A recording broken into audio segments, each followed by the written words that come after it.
Assalamualaikum warahmatullahi wabarakatuh.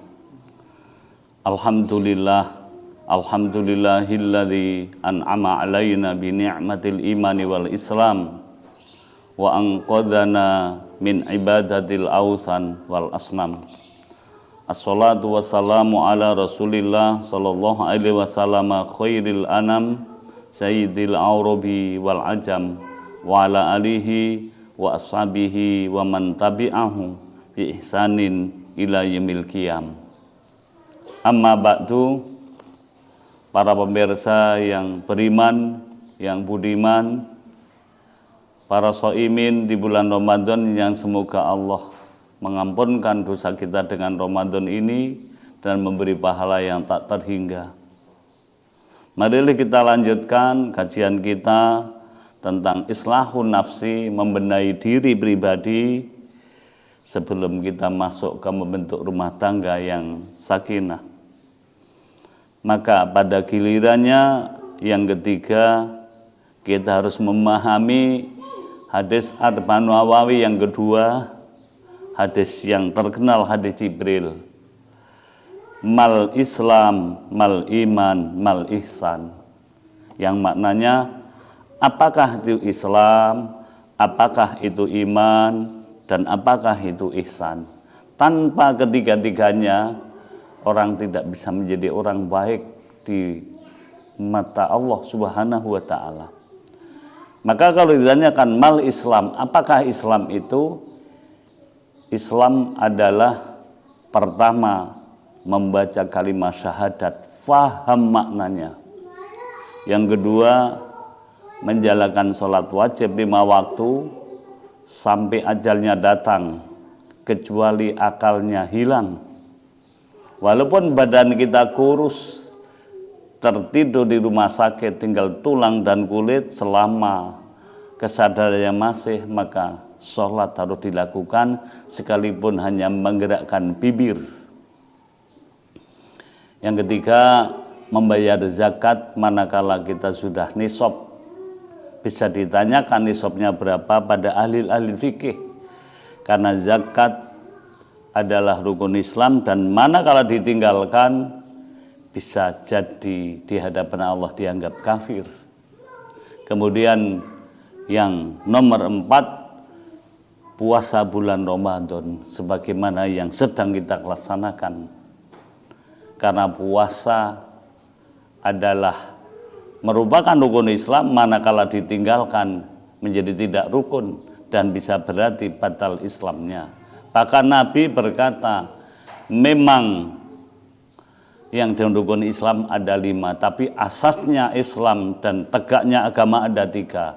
Syahadat, sholat, puasa Ramadan. Sedangkan zakat dan haji manakala mereka punya kemampuan harta. Maka mari Ramadan kita laksanakan dengan sebaik-baik mungkin. Masalah fikihnya bisa ngaji di mana-mana. Tapi puasa bulan Ramadan adalah penyangga Islam, manakala ditinggalkan sehari saja tanpa alasan yang dibenarkan syarak, maka walaupun diganti sepanjang hidup puasa tidak diterima, kecuali bertaubat, tidak akan mengulang lagi. Kemudian yang terakhir, pergi haji ke Baitullah sekali. Yang 2 dan 3 selanjutnya adalah hanya sunnah-sunnah saja. Nabi bersabda, "Man zada fahuwa tatawu'un." Barang siapa menambah pergi haji lagi, itu sunnah-sunnah saja. Itulah Islam. Kemudian mal iman. Apakah iman? Iman maknanya adalah lebih dari percaya sampai ke tingkat yakin. Dan iman ada rukunnya, tidak boleh dikurangi satupun. Yang pertama, iman adanya Allah zat yang maha agung. Yang kedua, iman adanya malaikat yang paling banyak mengurus manusia, dari mulai diciptakannya hingga masuk surga neraka, semua diurusi malaikat.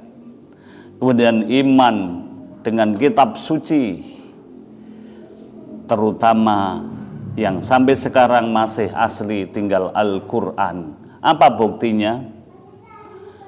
Kitab suci ya suci, ketambahan satu titik saja bisa menjadi berubah maknanya. Satu contoh, kalimat Bismillah, ketambahan titik satu di dekat ba berbunyi Yismillah.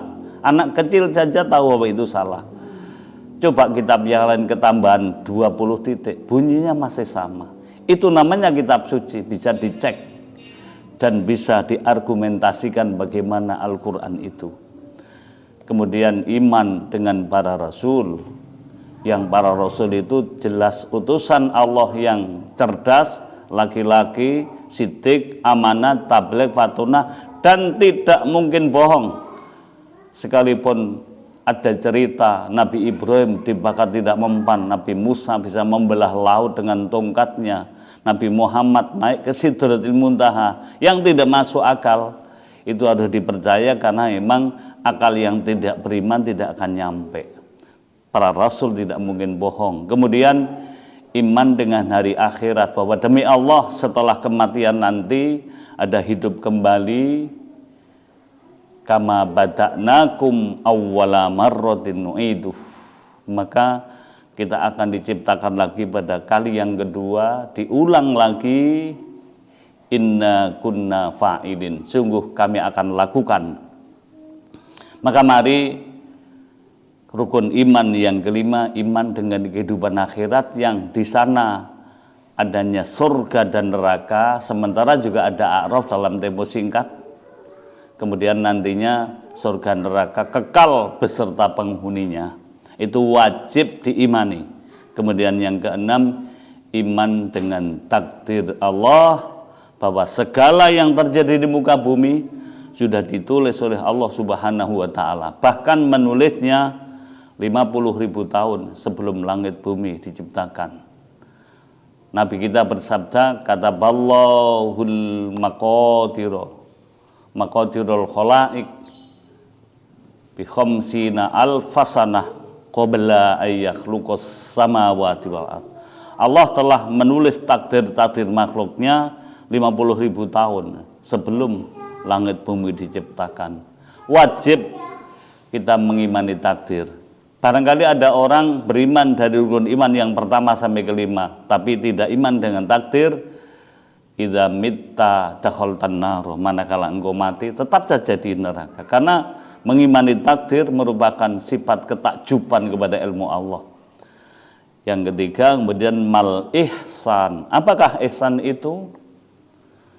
Nabi menyampaikan, anta'budallah ka'annaka tarahu fa illam takun tarahu fa innahu yaraka. Hendaklah engkau menyembah Allah, wujudnya salat. Khusukkan salatmu seakan-akan kamu melihat Allah, seakan-akan. Dan memang tidak mungkin bisa karena Allah itu gaib dan tidak digambarkan. Manakala memang tidak bisa, Nabi melanjutkan, ubudullah ka'annaka tarahu fa illam takun tarahu. Manakala engkau memang tidak mungkin melihat Allah, fa innahu yaraka, sesungguhnya dia Allah melihat kamu. Maka sadarlah ketika kita sholat, betul-betul kita dilihat Allah. Bahkan Allah sendiri berfirman, selama makhlukku sedang mengabdi aku hadapi, kecuali dia berpaling. Maka marilah sholat kita harus mencapai derajat ihsan. Karena kalau tidak mencapai derajat ihsan, bagaimana sholat kita nanti? Padahal di padang mahsyar nanti, yang ditanyakan pertama kepada hamba-hamba ini adalah sholatnya. Nabi bersabda, awwalu ma yuhasabu bihil abdu yaumal qiyamah as-sholah. Yang pertama-tama dihisab di padang mahsyar dari seluruh makhluk adalah sholat. Jika sholatnya bagus, semuanya dinilai bagus. Jika sholatnya jelek, semuanya dinilai merah. Maka marilah dari hari per hari kita tingkatkan ihsan sholat kita sekhusyuk mungkin. Bahkan sholat khusyuk itu syarat awal untuk mencapai surga Firdaus sebelum ada 5 syarat sesudahnya. Alladzina hum fi sholatihim khoshi'un. Marilah kita sholat sekhusyuk mungkin, berjamaah di masjid, bersaf-saf dengan rapi dan lurus, rapat. Kemudian kita saling ketemu 5 kali sehari, insya Allah umat Islam akan bersatu padu. Demikian para pemirsa, materi yang ketiga tentang islahun nafsi. Dan mesti sholat kita harus membuahkan tanha anil fahsya wal munkar. Kalau sholat kita tidak keluar buahnya, maka sama dengan kita nanam jeruk hanya mengharap duri bukan buahnya. Jelas kalau kita sudah sholat benar, mesti sholat kita bisa menjaga dari fahsya, dari berhubungan lawan jenis, diharamkan semua kecuali pada pasangannya yang telah sah, kemudian tidak merugikan orang lain. Demikian materi yang ketiga tentang islahun nafsi. Semoga pribadi saya sendiri dan seluruh pemirsa yang beriman, yang budiman, berakhlak luhur oleh Allah dibimbing selalu bisa mengislah dirinya dari hari ke hari sehingga jadi orang yang benar-benar takwa kepada Allah Subhanahu wa taala. Ini saja yang bisa kami sampaikan. Tidak lupa senantiasa manusia tempatnya salah dan lupa. Manakala ada kesalahan dan kelupaan dan kekeliruan, itu karena kebodohan saya sendiri. Manakala itu ada kebenaran, al-haqqu mir rabbika, kebenaran hanya dari Tuhanmu, wala takunanna minal mumtarin, sekali-kali engkau jangan jadi orang yang ragu dengan kebenaran. Demikian kultum pendek, semoga Allah mempertemukan kita dengan ketemu di udara ini, akan ketemu di jannah. Subhanakallahumma wa bihamdika asyhadu an la ilaha illa anta astaghfiruka wa atubu ilaik. Wassalamualaikum warahmatullahi wabarakatuh.